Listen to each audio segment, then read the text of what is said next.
Hey guys, welcome to my channel.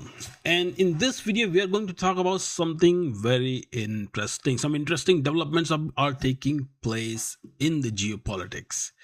Now, for those who follow me closely, for those who watch my videos but don't subscribe, okay, please do go watch the videos. If you watch the video, you like it, you see the value in it, please do subscribe. Okay, if you don't see value, I'm not asking you to subscribe. Okay, but subscribe if you see the value, and I can assure you that you will definitely see the value. Okay, now I made a video a couple of days ago, not actually days ago, yeah, last week actually. I made a video last week that was titled in India, how India is going to bypass the dollar system, the ways India is going to bypass the dollar system in BRICS 2026, whatever India is doing to bypass the dollar system.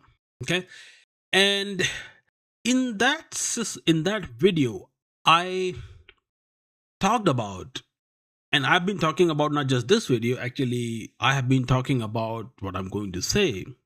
I've been talking about this thing for past 2 years straight up about the digital currencies, CBDCs, stable coins, and how BRICS will eventually work on linking their CBDCs for cross-border payment.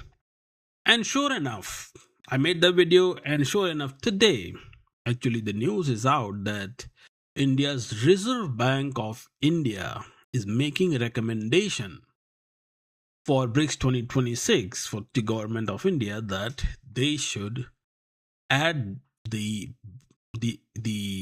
CBDC linking as an agenda into their BRICS 2026. Even though BRICS 2026 doesn't directly say that, yeah, let's link the CBDCs together, but when you start to really dig deep into the agenda, then you find that everything points to that thing, whether it was through BRICS, whether it was through MBridge, or whether it was through UNIT. You might have heard lots and lots of options that were available. That, okay, BRICS is going to adopt a blockchain based system, BRICS is going to adopt this, BRICS is going to adopt that, and this and that, blah blah blah. But at the end of the day, if you look very closely, you find that all the BRICS countries, not one or two, all the BRICS countries are working on their CBDCs, and their CBDC, that is central bank digital currencies, it's in pilot state. Okay, for everyone, for China, for Russia, for India, for Iran, for UAE, and then African countries, Naira, for example, Nigeria's currency, they're all using CBDCs. Okay, and only thing that's left to do is make it official and make it workable and link all those systems. One of those were one of the problems, okay, challenges. Now, so now the news is that, let me actually take you to the news, okay? First of all, so the news is this, that RBI proposes linking BRICS digital currencies. Here's why it would this. Okay. Now, this is the news. I'm just gonna go read this out loud real quick, okay? And then we will go more into all these things. So first of all, this news was published in Reuters. Now, one thing I'm going to say this, that unless, now this is just a disclaimer from my side, okay? Because I prefer authenticity of my work and my channel, all right? I don't make videos for clickbaits and this and that, all right? Just for the authenticity sake, here's what I'm gonna give you. That Reuters published it, okay? You can go look it up. I'm not making any of this up, first thing. Second thing is that Reuters published it, and Reuters, as usual, said that sources said this. Okay, sources said this, but the reality of it is that this whole idea is not new. Okay, this thing comes from Brazil's 2025 summit, where Brazil clearly said, let me show you actually right here. You see this thing? This is from BRICS Brazil website, that make payment systems across member countries interoperable. Okay, so this is nothing new. This is something that That's where it came from. Now the whole story is this. The story is that RBI's governor was, whatever statement he made, those statements were basing the Brazil's statement, or the declaration made in BRICS Brazil in 2025. Okay, so let's read this out and then we'll go from there. Okay, now the RBI has proposed linking the official digital currencies of BRICS countries to facilitate cross-border trade and tourism payments. Now they're very specific about it. If you notice, cross-border trade and tourism payments. Okay, because there is a thing called BRICS tourism too. So when you go look at the BRICS website, you find that there is a BRICS tourism. So BRICS is looking into these type of areas to cooperate. Now when they want to cooperate, then payments and settlements and all that will be involved. Okay, the two sources said, as cited by the Reuters, the move could help reduce reliance on US dollar as geopolitical tension continue to rise. The proposal builds on a declaration. Now, see, once again, proposal builds on a declaration made at 2025 BRICS Summit in Rio de Janeiro, which called for greater interoperability among member countries' payment systems to improve the efficiency of cross-border transactions, which is true. Okay, then India's digital currency, the e-rupee, has drawn 7 million retail users since its launch in 2022. While China has said it plans to expand international use of the digital yuan, the Reserve Bank of India has recommended that a proposal to link central bank digital currencies be placed on the agenda of 2026 summit, sources said. Okay, one source told Reuters that reluctance among member countries to adopt technological platforms developed by others could slow progress on the proposal, adding that any concrete advances would require consensus on both technology and regulation. Which is, see, RBI person, a source, so-called Reuters source, we all know how much reliable the Reuters sources are. Um, if this type of thing will be implemented, I want you to know this, that if this type of thing is being implemented and RBI's governor is saying these things openly like this, okay, if they are saying it openly, then I can assure you that these decisions have already been made. Why? The first thing is that RBI's governor in India, okay, for those who don't know, okay, RBI's governor in India he's not a roadside punk, okay? That's a very top level position. All right, you have to understand this. That's a top level position. It's so much so top that India's prime minister even does not directly mess with the RBI governor. All right. Now they can don't make no mistake, they can, but they understand the importance of that position, so that's why they don't interfere with their work. Okay, now if RBI's governor or somebody from RBI is openly saying this thing in public like this, then clearly some decisions have been made somewhere. All right, so there is something to it. There is no smoke without fire. All right, now I don't know what Reuters is saying, but I can confirm you that the whole thing was headed in that direction from the get go. Now, some of you will be like, how can I say that this whole thing was headed in that direction from the get go? See, in 2022, this is not something new. Okay, in 2022, India started its digital currency pilot project. In 2020, US was asked to do the same thing from the World Economic Forum and all other bodies, whatever that is. Okay, then Russians are already working on it. Chinese are working on it. Chinese are using their yuan for cross-border payments. But what happened in US is that United States public, the general people, they simply declined it. Why? Because they don't want CBDCs. They don't want government. There is a centralized control of their money. All right. because of lots of other problems.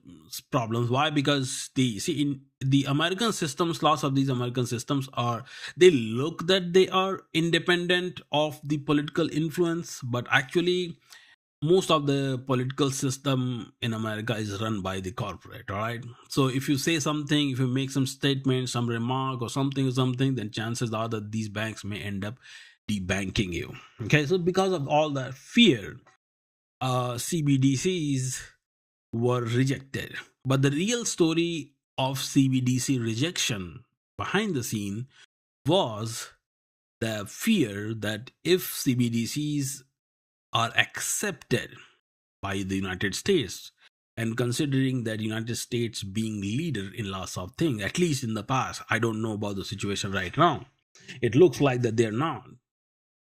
But if everyone adopts CBDCs, then what's going to happen is that dollar's value internationally will decline, and chances are that dollar may lose its uh, reserve currency status. So some of you may ask this question as to, so what CBDCs, how CBDC is going to reduce the dollar's influence? It's very simple, that when you are in a digital platform, okay, if you are in a digital platform and your payment systems are CBDCs, then what's going to happen is that digitally linking all these payment systems is not that hard. Okay, and linking systems, meaning that what are these payment systems? Payment systems are nothing but a mechanism to process the message. What does that mean? Okay, I can explain to you real quick. Okay, give me 2 minutes and I will explain this whole thing to you real quick. Okay, so payment system, what payment system is? Payment systems will be basically bunch of servers. Okay, servers running some messaging platform. Okay, messaging platform, whatever that is. What's going to happen? A message comes from a some device, and your point of sale device, POS device, point of sale device. Message comes, message says that that $2, for example, or 2 rupees, it goes, this message goes here, and then this system, it will be this system's responsibility, or this, let's say there is another remote POC, okay, or bank or some other body, okay, bank or some other body that subscribes to this system. Okay, so what they're gonna do is that let's say $2 comes, so this thing is gonna get that $2 message immediately, and they're gonna go, and this system, let's say this system is sitting in China, so what they're gonna do is that they're gonna send it to the bank that is basically that is partnered to this messaging system, and this system, for what? For settlement. That's how it works. Now how do I know? Because that's my specialty. Okay, so this is in nutshell, I explained you. There is a lot goes behind it, but that's how it is. So linking at this CBDC platform or any payment system is not that much of a big deal. Now, so when you go back to CBDC, and why was the fear? Fear is that now if everyone will start to use CBDC, so what's going to happen is that all these countries, okay, that are already sanctioned, or countries that are dealing with tariffs and all that, what they're going to do is that they will link their payment systems. And then once the payment systems are linked, for them to figure out the settlement part, it's not very hard. Once sooner or later they figure all that out. So what will that do? What it will do is that countries will have a rock solid alternative to work without the dollar. That's the whole idea. Okay, so this is why US government never implemented CBDCs. They're talking about decentralized systems like Bitcoin and stablecoin, all those things they're talking about, but they just don't have the guts to really adopt CBDCs because of the outcome of it. Now let's move further. Okay, so let's move more into it. Both sources said one option being explored to address potential trade imbalances is the use of bilateral foreign exchange swap arrangements between central banks. Now, so the biggest concern with this whole CBDC was, or trading in national currency, is the balance of trade. Like for example, India has a huge trade imbalance with China, but they are working on it. So now India's trade with China has grown by $10 billion, by $10 billion. Okay, so it is close to like 20 or some $billion now. Otherwise, before that, it was very less. Same thing with Russia too. So now Russia is saying that yeah, let's do that, and Russians are also working to fix that balance of trade. And so now, see, this whole balance of trade, what it does is that it creates a problem, right? That if one country's currency is going to sit in other currency, other country, this, that, what do you do? How do you use that? So they are saying that foreign exchange swap arrangements, basically the swap arrangement, meaning that you approximate the trade, the total trade and trade volume, and how much it is going to cost. What do you do is that you do a currency swap, and you keep that much currency within your banks, so that whenever you have to make the payment, you just make that much payment and you are done. You don't have to keep any extra currency. Now, the RBI has publicly said it is exploring ways to connect India's digital rupee with other nations' CBDCs to speed up cross border payments and expand the currency's global use, while stressing the effort is not intended to promote de-dollarization. Now, now you have to understand this: the cross border payments, the every trade in national currency has one problem. I mean, besides other problems, that the payment is pretty slow. Okay, so the problem is that payment is slow, and whenever, let's say, a trader goes for trading, and so they used to get, at least in Russia and China, India and Russia case, they used to get their money like a month late or something. And in business and all, it creates lots of problems. Why? Because whatever accounting you have to do, that will be done a month later, right? Now, when you are delaying things, then there are chances that there will be accounting error. Then you have problem. Then, and most important thing is that if you're getting your money late, then it actually you have to put a hold on all the future investments accordingly, right? We are not talking about $1 or $2 thing. We are talking about millions of dollars of deals here, right? So because of that, this CBDC was needed, so that payment is made right away, and at least instead of 1 month, now with settlement and the foreign exchange swap arrangements and all that, they will be able to do all these payments in a day or two. And that's the whole idea is here. All right, now, so then few other things are there, right? So now, digital currency linking, I explained you digital currency linking. Now, question is that why India wants it now? See, India wants it now because this was going to happen. This has been long due. It's not just India. Okay, fortunately or unfortunately, India happens to be the BRICS host. Now, there's one other interesting thing I will tell you. The interesting thing is that before India's BRICS summit, China already committed to support India's BRICS agenda. China already committed to that before even India took the chairship, like a year in advance. Okay, and India already made that commitment year in advance, year and a half in advance in case of China, because China will host in 2027. That India will support China's agenda. What does that really mean? It simply means that the contentious issues that India and China had, they probably discussed those issues, and the red lines will not be added into the BRICS agenda. That's the bottom line, meaning that they discussed what they're going to put into as a BRICS agenda in their BRICS summits. Which means that if CBDC linking is being talked about, then clearly China is saying that, yeah, we are okay, let's do that already. And Russians and everybody else is okay with it too.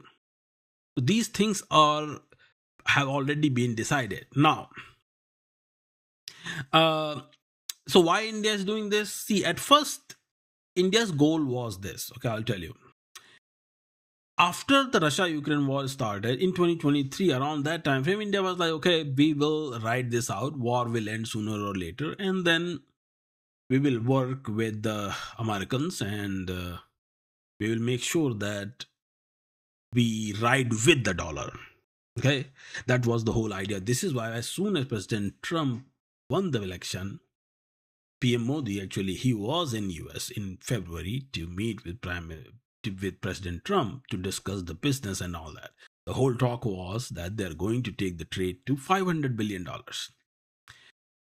But everybody knows what happened. Okay, so let alone $500 billion, India is now moving away from US from all the deals and all that, especially when it comes to the goods. I'm not talking about the services trade, but I'm talking about the goods trade. Okay, so instead of $500 billion, the trade will go downhill regardless. So instead of $130 billion, that trade is going to go downhill and is gonna come under $100 billion.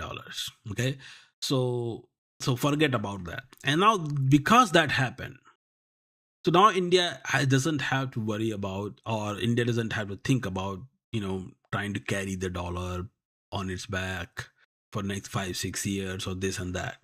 That's not gonna happen. All right. Now, other thing that's happening is that all the US companies that are in India right now, what they're doing is that they are changing their payment systems within their mechanisms to UPI to accept India's payment systems and settlement platforms. All right, they are partnering with all these. So in fact, like for example, Amazon, then you have Google and all other platforms that are there. This is the very close thing I'm telling you. Okay, you have to understand this. This is very important. That Amazon, Google, then there are other companies like Apple. All these companies, they are already partnering in India's CBDC, meaning that when India launches it, then all these companies are going to support it full-fledged, meaning that they're going to add all that into their platform. They are partnering, and they're actually part of the pilot too. They are part of this pilot. So anyone who thinks that this is not going to happen or why India is doing it, this is what it is. They first tried to adjust their policy according to the Americans, because let's face this thing, okay, that as far as technology is concerned, there was a time, I don't know right now, but I think that right now it is pretty dull moment. There are a whole bunch of dumb people who are sitting there in the US government now and all over. But because they started to support the mediocrity, but US still had that edge as far as technology is concerned. Okay, there are so India always wanted to leverage that. So that's why they were like, okay, let's work with US and see what happens and this and that. But now, after tariff war and all the drama that happened, they figure they are foreseeing all that danger that's coming. Okay, danger of what? Danger of getting sanctioned, danger of trade war, unnecessary trade war that's not even needed. So they're like, okay, let's figure out and let's become self-reliant to minimize the damage. Now imagine the 150% tariff if India had a $500 billion trade with the US. Now imagine 150% tariff applied on India. What do you think would happen, right? This is why. So they saw all these things, so now they're going to move forward. So that's one of the many reasons. And there was another thing, actually. Another thing was that lots of countries are using stable coins. So what stable coin does is, the stable coin is basically a blockchain based tokenization mechanism that actually uses the tokenized assets to as a currency. Okay, and meaning that it is tokenized, so you can actually tokenize the whole entire country if you want to. All right, but it's not secure, and Reserve Bank of India's leadership, they did not they don't see much value in the stable coin, even though in fact I have said this thing in the past, that that BRICS will either go with CBDCs or they will simply go with the stable coins. But the way I'm looking at it is that they may actually use stable coins backed by the CBDCs too. That's another possibility. But RBI is saying that stable coin is not going to work for them. So that's why uh, they are going to stick with CBDCs, and that's the case with pretty much with China too, and the case is with Russia too. Now, and this is why if you notice that yeah, Russians promote some of the Bitcoin, crypto, and all same thing. China does too. India also has that thing. But as far as government is concerned, these governments they don't allow that. They're not in favor of it. Because I'll give you another example. Another example being that China and Russia actually have traded oil and payment in Bitcoin as well. They have even tried that. But it never went too far. Okay. And they just tried it and I think they didn't like it. So that's why they never moved forward with it. Okay. Now, so what are the geopolitical repercussions of it? Geopolitical repercussions will be this. I'll show you repercussions right away. Okay. Geopolitical repercussions are this right here. Now, some of you will be like, who is this guy? And who is this guy? So this guy here is RBI's governor Sanjay Malhotra, and this guy is US ambassador to India Sergey Gore. Okay, so right after the announcement, very much enjoyed meeting RBI governor Sanjay Malhotra. We discussed areas of increased cooperation, including new state of the art US technology. What state of the art US technology you're talking about? What state of the art? You are not even using CBDC. Your payment systems are all outdated. What state of the art technology you're talking about? So state of the art technology, they were not, he's not talking about increased cooperation. Increased cooperation meaning that, hey, can you postpone this whole CBDC thing? Can you please not push for it to be added as a BRICS agenda? What he doesn't realize is that it is your doing. It is your doing. You cannot host everyone hostage to your uh nonsense, maybe, right? So, and you cannot just put somebody in jail and then say, hey, no, please, can you please stay in the jail? Can you please stay inside? No, please. It doesn't work like that in real world. And that's exactly what's happening. Okay. So he meets the RBI governor. RBI governor, that's the repercussion of it, that he's meeting in to discuss that, hey, are you really going to propose this, that? If that is the case, what's the timeline?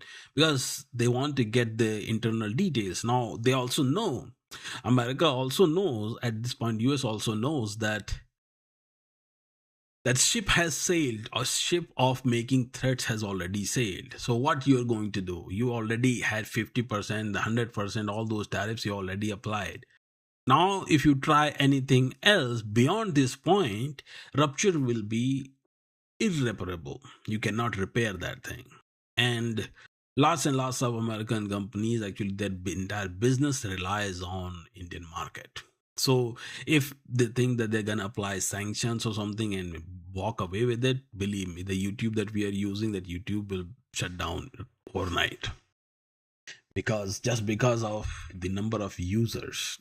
Anyways, that was the repercussion, that they're finding it very scary at this point, and this is coming and it's gonna happen. See, this is the inevitability that is not going to change. All right, it's gonna happen because world is entering a new world order, and the new world order will be the digital payments and digital settlements. All right, forget about that hard currency. World is working very seriously towards handling this whole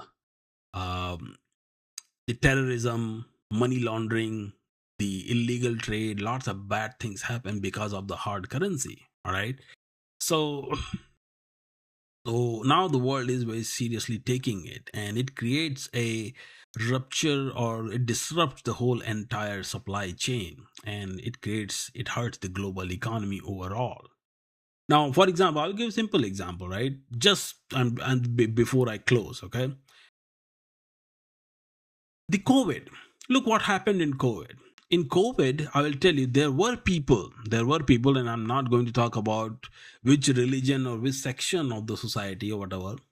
These people were spitting on that hard currency before making the payment so that the COVID spreads to somebody else. That's a shitty and sadist example I'm giving you, but it happened. It was happening around the world.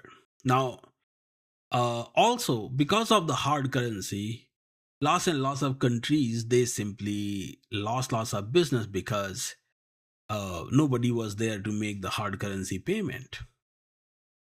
And because of all these things, the world trade had come to a halt completely because of all this. So uh, now with CBDCs and all, lots of things will be improved, and lots of uh, things will be properly implemented.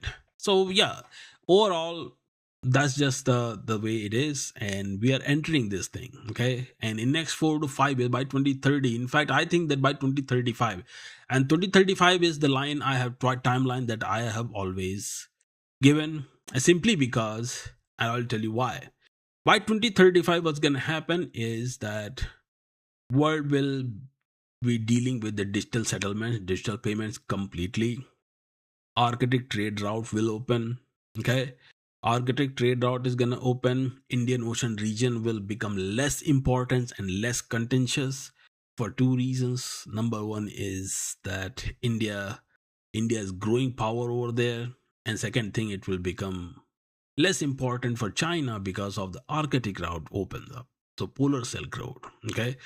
And the Russians are going to dominate the energy market and the raw materials market, and the global south is going to dominate the overall trade simply because of the military age population, because of the commodities, and because of the trade routes. Okay, only problem that now they have to solve is the insurance providers, and insurance provider will also, when they will see the benefit in global south, then chances are, just like Google or Microsoft or any other company, insurance provider will also shift their bases to global south.